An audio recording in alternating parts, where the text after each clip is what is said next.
ആലത്തൂർ മണ്ഡലത്തിലെ വണ്ടാഴി പഞ്ചായത്തിൽ പട്ടികജാതി പട്ടികവർഗ വകുപ്പിന്റെ ഫണ്ട് ഉപയോഗിച്ച് അംബേദ്കർ ഗ്രാമ വികസന പദ്ധതിക്ക് തുടക്കമായി. 1 കോടി രൂപ ചിലവിൽ കല്ലാനക്കര ഊരിലാണ് വികസന പ്രവർത്തനം ആരംഭിച്ചത്. പദ്ധതി പ്രവർത്തനം കെ.ഡി. പ്രസേനൻ എം.എൽ.എ. ഉദ്ഘാടനം ചെയ്തു.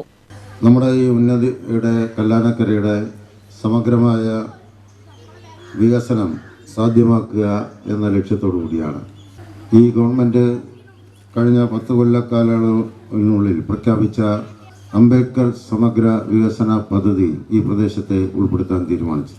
അത് ഗവൺമെൻറ് അംഗീകരിക്കുകയും 1 കോടി രൂപ നമുക്ക് അനുവദിക്കുകയും അതിൻ്റെ നിർവഹണത്തിന് വേണ്ടിയുള്ള കമ്മിറ്റി നമ്മളെല്ലാം ചേർന്ന് ഇവിടെ വെച്ച് തിരഞ്ഞെടുക്കുകയും ആ കമ്മിറ്റിയിൽ ഈ പ്രദേശത്തിലെ താമസക്കാരുടെ പ്രതിനിധികൾ ഉൾപ്പെട്ടുകൊണ്ടുള്ള ആ കമ്മിറ്റിയുടെ യോഗം ചേർന്നു നമുക്ക് എന്തെല്ലാമാണ് ഇവിടെ നടത്തേണ്ടത് എന്നതിനെ സംബന്ധിച്ച് ചർച്ച നടത്തുകയും ചെയ്തു.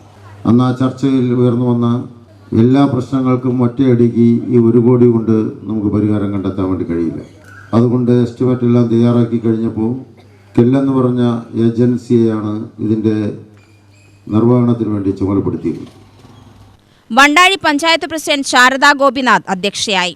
Vice president Santhosh, block panchayat അംഗം സുബിത, മുൻ പഞ്ചായത്ത് പ്രസിഡന്റ് കെ.എൽ. രമേശ്, പഞ്ചായത്ത് അംഗം ബിന്ദു എന്നിവർ പ്രസംഗിച്ചു. UTV news, Palakkad.